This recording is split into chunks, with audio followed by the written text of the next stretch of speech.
Hello dear students, myself Pallavi Bamne from Department of Biology will be dealing with the next session. We have already completed the Unit 6 and now we are going to begin with the Unit 7.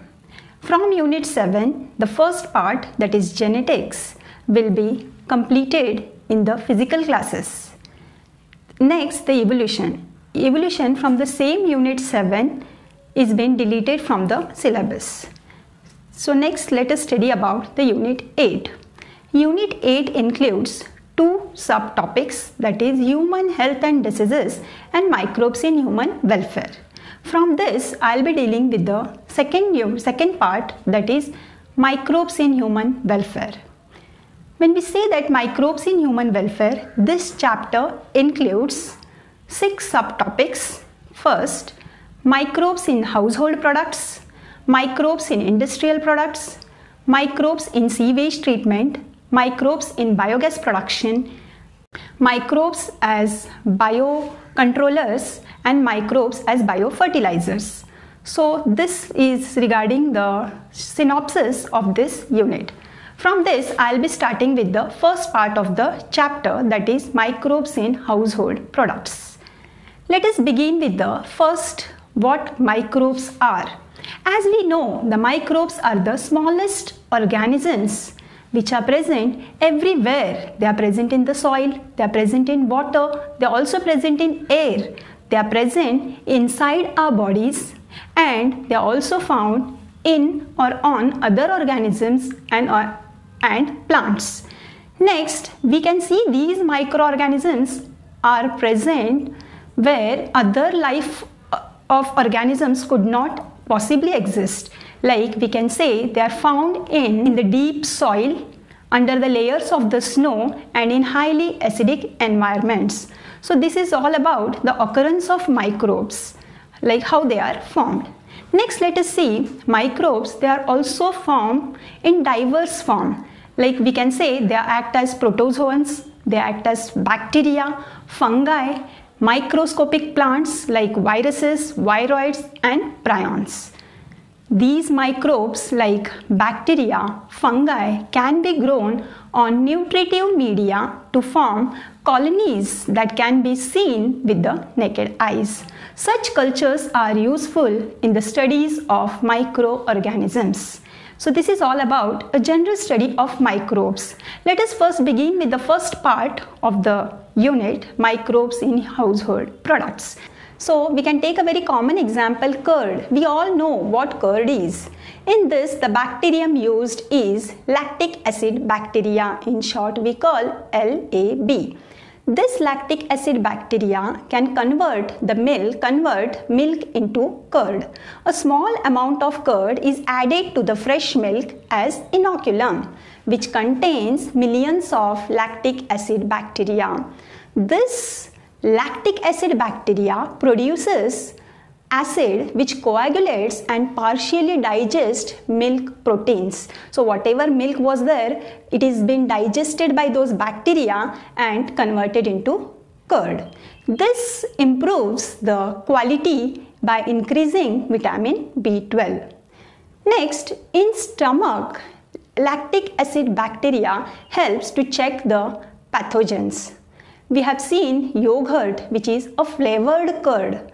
When this flavored curd yogurt is being liquefied, it is converted into buttermilk.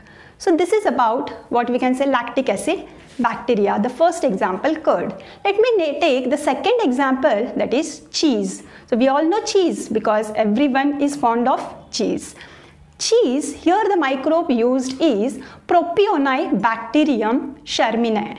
Here, milk is curdled and compressed to form cheese. So we know now what happens here is the Propionibacterium sherminae is used to produce cheese. The milk is curdled and compressed to form cheese. There are different types of cheese. Let us see one by one. First, Swiss cheese. What happens in this Swiss cheese? We can see the large holes due to the production of large amount of carbon dioxide. So in Swiss cheese we can see the large holes are present because of the production of carbon dioxide. The next, Roquefort cheese.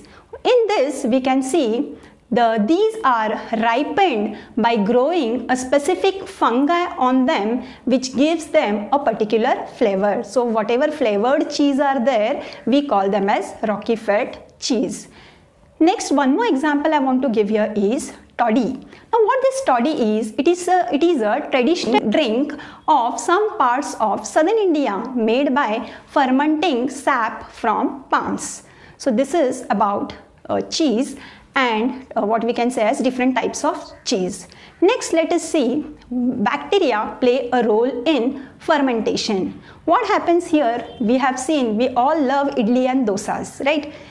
Now what happens when idli and dosas are prepared? Here some microbes are used.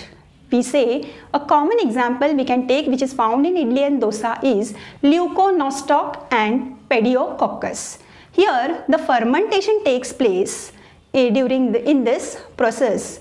Now we can take example how idli and dosa of dough is prepared. You all know.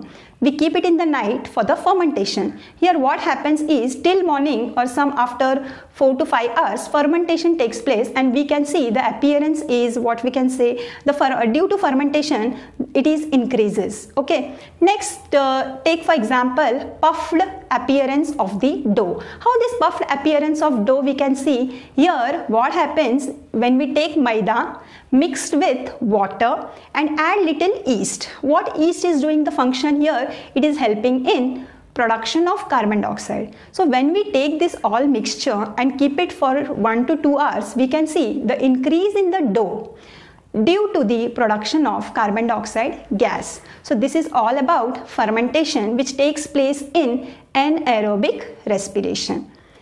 Next, let us see the baker's yeast. What is this baker's yeast? The bakery products, they are being produced with the help of bacterium Saccharomyces cerevisiae. Now what this Saccharomyces cerevisiae bacteria is doing is, it is used in the bakery products dough. So when the dough is prepared to production of bread, cake, anything we can take, when they are using this yeast, baker's yeast, and what we can see here is the dough is fermented, and hence because of that these products are so tasty. Coming to the next, let us see about, in the next class let us see about the microbes in industrial products. With this I will conclude here. Thank you.